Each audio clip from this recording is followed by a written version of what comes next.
Hi, thanks for coming back to our series, Selling in an Economic Downturn. We're on to part two, Behavior Change to an Economic Downturn. I'm Becca Hammer, your host for this series. So what did we already talk about? Well, we talked about understanding economic contractions, economic downturns. Are we actually in a recession? What we're going to look at now is how markets are responding to those particular economic downturns. What are you going to learn today? We're going to talk about three different areas that are specifically impacted in the sales realm when it comes to an economic downturn. Individuals and companies all change their behavior when it comes to times of economic certainty. So what I want to have happen in this session is to make sure that you can identify these three segments and describe the changes to know what kinds of industries are impacted both positively and negatively. So what are we looking at? We're looking at behavior change. The first group that we're going to discuss is consumers. This is you and me and everybody else who ever buys things. We're going to talk about how consumers, when the economy gets tight, start changing their behavior and the things that they do. We're going to talk about how they reevaluate their budgets and what they look at. We're going to talk about how they look at different markets. I'm going to give you some great resources that you can leverage when you think about how do consumers respond to economic changes. The next thing we're going to talk about is how do companies react and change in response to an economic downturn. We're going to talk about how they change their cost and decisions, hard decisions that they make in order to respond to an economic change. And then finally, we're going to talk about buyers. These are the people you are selling to. What are they doing differently now that the economy has changed and their circumstances are probably changed? Let's start by talking about that consumer behavior change. When things get difficult, decisions have to be made. I only have so much money, and so I'm going to start evaluating my budget. What am I going to think about first? Well, I got to go, when I'm reevaluating my budget, I'm going to think about the things that are really important. What cannot be changed? Typically, and again, this is my caveat, this is typical behavior. It is not a one size fits all, but it's typical in the way you can think about things. So what stays? Well, housing changes. I got to keep a roof over my head no matter what the economy is. Energy, I'm still got to keep the lights on and the water running. Transportation, I still got to get places. So my transportation budget can't change that much.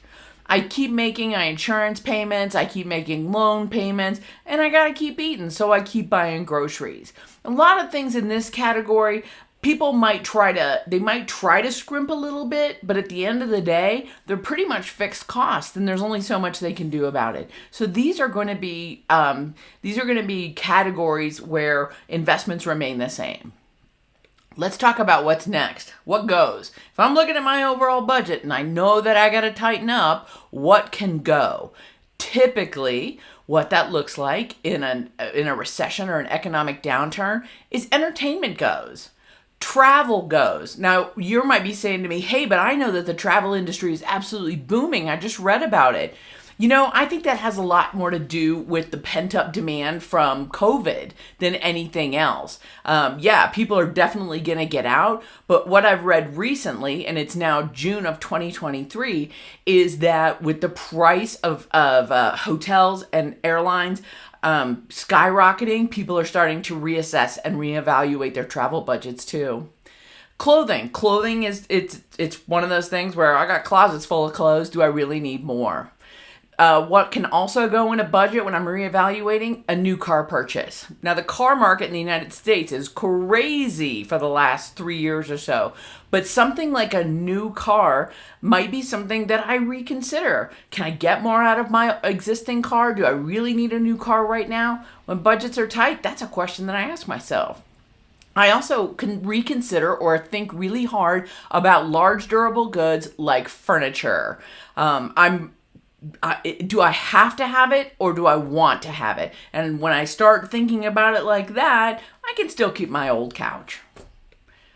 Finally, some categories are reevaluated, and oftentimes they're pared back, but not necessarily eliminated. And so what that might look like is streaming services, for example. I mean, you got Peacock, you got Apple, you got Netflix, you got Amazon, you got. And so I might say, you know what, do I really need all those? Because I need to save some money. And so can I pare back without eliminating a streaming service? Same goes for a subscription service. A subscription services might be something like a Chewy or Blue Apron or Stitch Fix or something like that automatically comes out of my bank account and I get stuff in exchange. These are probably going to be services that are reevaluated. I might see if I can keep it, but maybe get a less frequent delivery or change the amount of times it gets delivered to me. Another thing that I reevaluate when budgets are tight as a consumer is eating out. Now, that's not saying I don't eat out. It means that if I usually go to a higher end sort of restaurant, maybe I'll still go out, but I'm going to go to the next level down restaurant. Maybe I'm going to go to a fast casual instead of a proper sit down restaurant. So eating out is one of those behavior changes that people make when they're trying to figure out what to do with their money. And then finally, health services are oftentimes on the reevaluation list when it comes to consumer behavior change. So what am I looking at here? I'm looking at my gym membership. If I have more than one, can I cut one out? Or if I have a personal trainer, does that seem exclusive? And can I do without that? Or if I go to get a massage or whatever it happens to be, some of these things feel like you could do without them as frequently and still not be suffering too much. This is a picture of what consumer behavior has typically looked like during an economic downturn. This is important for you to understand because every company you work with probably reaches the consumer in one way or another at the end of the day. I want you to lead the conversation after thinking about how consumers change their behavior. Saying that every single customer responds in the exact same way to the economy, I understand, that's far-fetched. The reason why I wanted to show you this was so that you can use this as a conversation starter. Now, if you want to go even deeper into how customers and consumers respond in an economic downturn, I've included a chart from the Harvard Business Review that breaks down different types of consumer responses to changes in the economy. It's really fascinating and it gives you even a deeper dive look into what we've just covered. Use resources like this to be an informed seller and a partner in the sales process. What kind of messaging, if you are selling to B2C directly to consumers, what kind of messaging are you using that really responds during an economic downturn? Well, one of the things you're definitely going to talk about is value pricing. People are price sensitive when the purse strings are tight. And so you want to make sure that the messaging that you're putting out to the consumer and the public are all about value pricing. You want to think about bundling products. People always want more for nothing, right? Buy one, get one, buy two, get one. Now that's been in the sales lexicon forever, but it's even more important when you can get more for the price of a single thing. Paying over time. You've probably seen this if you've done any shopping online. It's becoming very popular in the last couple of years, but it's paying over time, meaning that if would you like to buy this product for 4 easy payments of $9.99? That's very attractive to people who are managing a budget. Interest-free. I haven't seen this yet because interest rates are a little high, but interest-free is definitely one way that companies do come-ons to consumers to try to get them to invest, especially in a higher ticket product. Okay? They also talk about necessity. What do I have to have? You need this. And so it's this messaging of you can't live without it. The message of everlasting quality and durability are important too, because if I know that I can only buy something once because times are a little tight right now, I want something that's going to last. So I need to talk about quality and durability. Convenience always sells. And of course, emotional messaging. Get me at my heartstrings, make me feel something for your brand or your product and service. And that's another great way, even when times are tight, to get to my wallet. Here's the takeaway with consumers. In times of economic downturn, consumers are going to reevaluate budgets, period. I don't care if they make $1 gazillion or they're living paycheck to paycheck. People stop and think about where my money is going and is this the right place? So those personal budgets are going to be evaluated. They're going to break things into what do I need, what is nice to have, and what's on my cut list. And especially if you support or sell to a company that sells B2C, think hard about this and what it looks like for you. So let's talk about company behavior change. Companies react drastically when economies change. What do they do first? They look at the expenses. And now I know a lot of you have either been directly impacted by this or you know people who have been. The first expense that a company is going to look at is employees. People are almost always the most expensive line item that any business has. And so, of course, when companies get scared because of the economy, layoffs happen. Employees, layoffs, or new headcount. So maybe I'm not cutting, but I'm also not adding. Travel, corporate travel, could definitely be a place where a lot of companies start to look for savings. Buying new tools. Now, for all you SaaS sellers out there, this one hurts because you are dependent on that tools line item for your daily bread, and it's getting harder to get. Marketing, God bless the marketing departments, because I don't think there's ever been an economic downturn where they didn't look at the marketing department first. Materials, if you're in manufacturing, companies are definitely going to look at what their material costs are, how can they reduce those materials. And certainly office space, which is a really interesting concept right now with the whole return to work. The economy is saying, boy, I could save a lot of money if we didn't go back to that office that cost me a pretty penny. That's definitely into the equation that a company is thinking about. Now, I want you to think about, do you serve or sell to any of these markets? Whew. Yeah, you're being impacted, I guarantee it. Right. As far as companies are concerned, they also think about their own products that they sell. Typically, and again, this is all typical and historical, is that they will eliminate low performers. If there was a pet project or a nice to have product that a company was selling and it really wasn't performing, oftentimes when the economy goes south, those low performers out the door.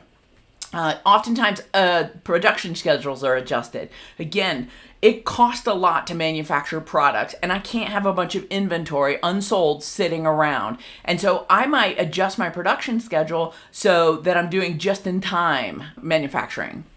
I'm also going to monitor my quantities that I'm outputting.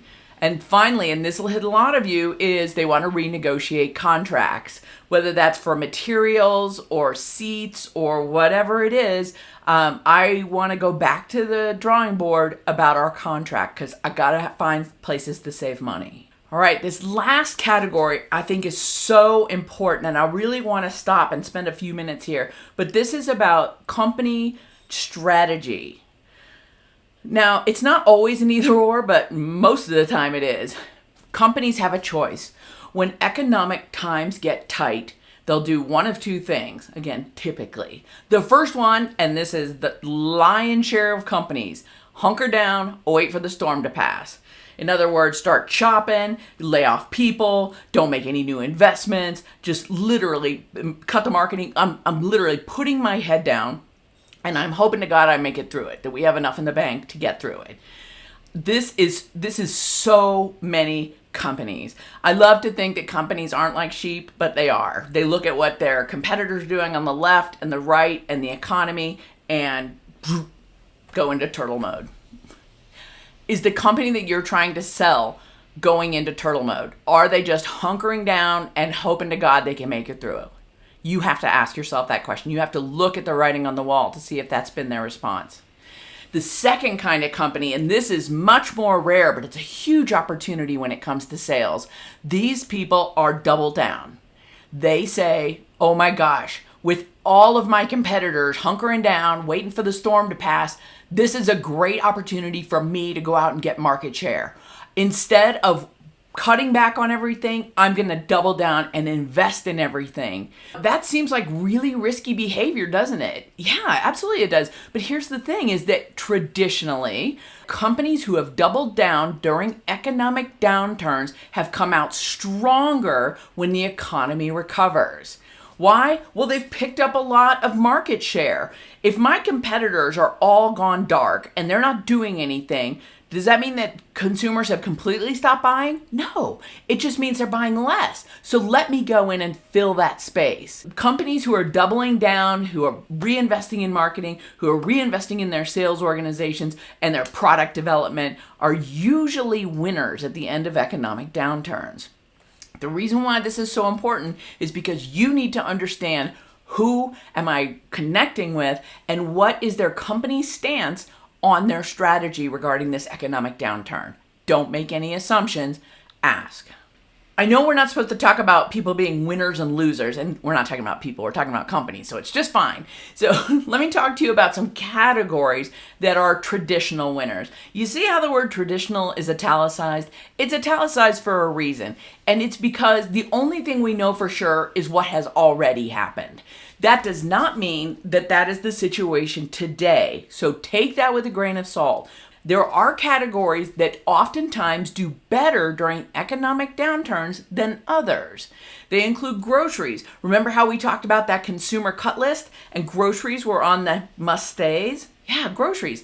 Healthcare. Now, we talked about additional and supplemental healthcare, but oftentimes like standard healthcare, winners. Discounters. So anybody who consumers perceive as giving something for less, a discounted rate, oftentimes winners in economic downturns. Beer, wine, and liquor. Enough said. I also imagine that states where marijuana is legal, I imagine that in this brand new economy, they would also be a winner in an economic downturn. I don't know. I'm just saying. Baby products. I guess we can't cheap out on the kids. Pet care, I'm paying attention to them as well. Financial advisors and accountants. Now think about that for a second. Money's tight. I don't know where to go with my money. I want to make sure that I'm going to be okay. I want to make sure that my money is being invested wisely. It absolutely makes sense that financial advisors and accountants do well.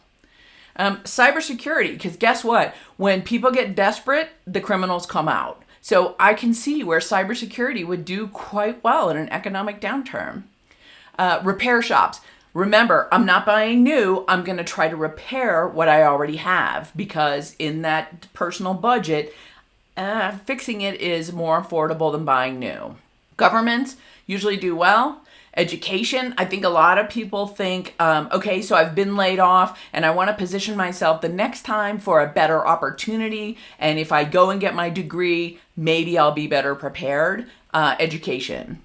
DIY and hardware. So yeah, do it yourself. Again, if my budget is tight, I can't pay for people to do things. I got to learn to do it myself.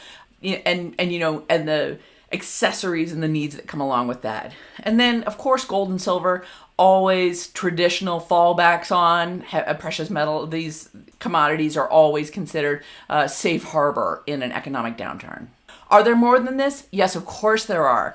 Check the internet, talk to your internal stakeholders to find out what has their experience been in the past. That the past is going to be a great way for you to start thinking about your future and how you want to approach industries. So we talked about winners, so we got to talk about losers. I mean that in the nicest way. These are traditionally industries that suffer during recessions. Retail. Again, if budgets are tight, people are going to consider their purchases a lot more, and oftentimes retail takes the brunt of that.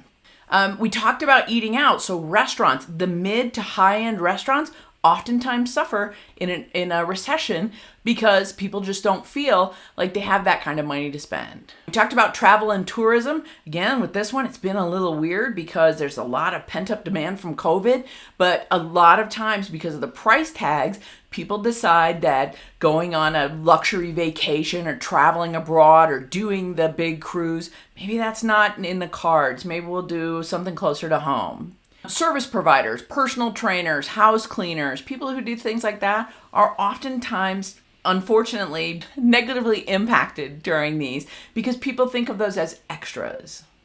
Leisure and hospitality, movie theaters, casinos, concerts. Now again, because of COVID, this might not be exactly the same as it was in the past. Put an asterisk on this one. Real estate, I don't even want to talk about the real estate market. It is banana pants right now. But typically in the past, real estate has been a harbinger of something negative happen. And it's a real powder keg. Jewelry, people aren't going to invest in the bling when times are tight. And automotive. But again, the automotive industry, at least in the United States, is it's also in flux.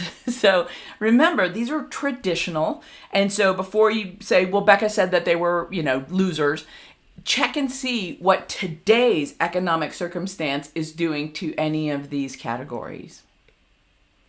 So what's my company's takeaway? Here it is. Companies don't wait until an economist tells them, hey, we're in a recession.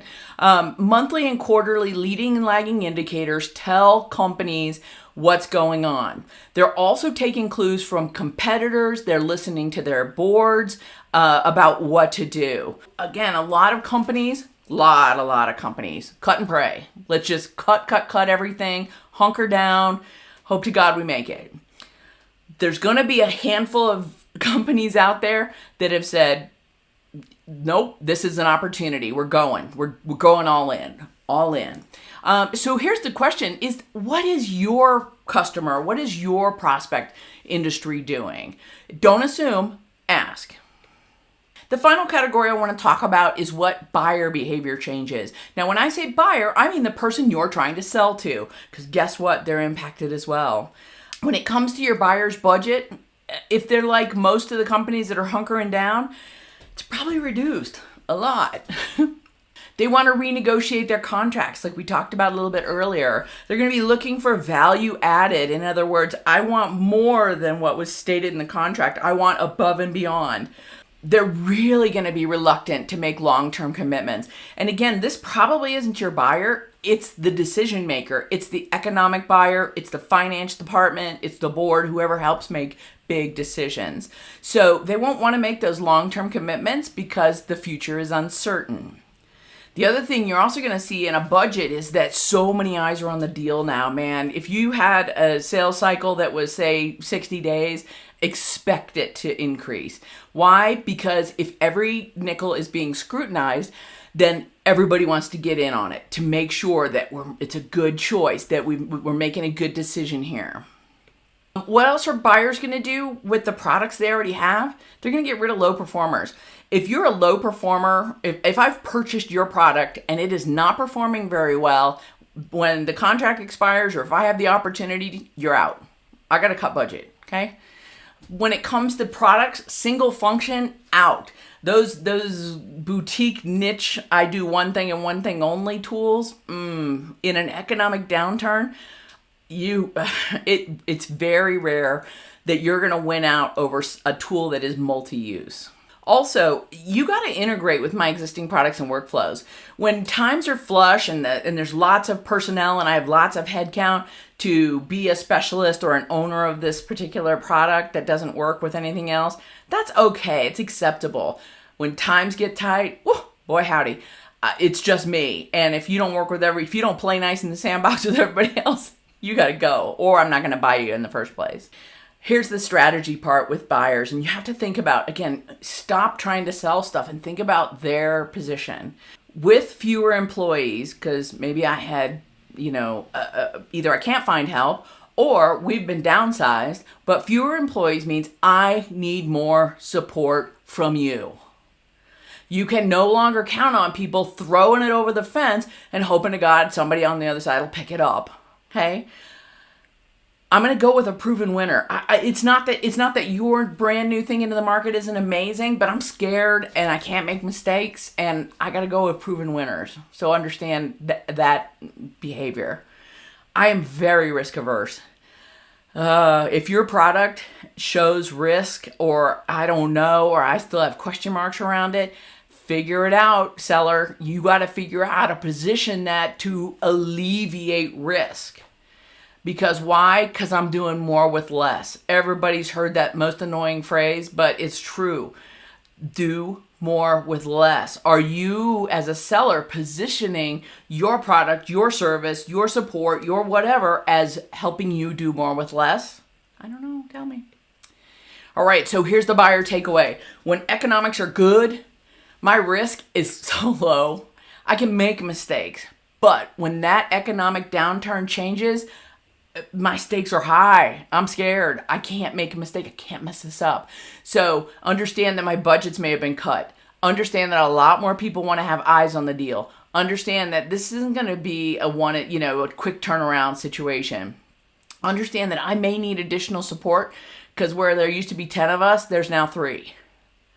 And then finally, get ready to go up against some strong negotiators. When economic times are good, I don't necessarily have to negotiate that hard for stuff because I got a budget for it. But when things are clamping down, everybody wants to know, what are we going to negotiate this to? This is so exciting. I hope that what you've done is you've been able to really understand that there are multiple different people at play when the economies go south. There's that individual consumer like you and me, and we're reevaluating our budgets. Then there's the company. What are companies doing in response to what they're reading or what they're hearing or what they're doing? Are you ready for that? And then finally, your buyer, the person you're selling to, also has concerns that may not have even been in the picture this time last year. Think about that as you go into your sales process, and we're going to continue the conversation next time, where our third session, we're going to talk about the actual sales motion and selling in an economic downturn. I'm going to tell you about things that you need to do different and think about differently than you were in the past when there wasn't as much risk to buyers buying things. All right, I hope to see you there.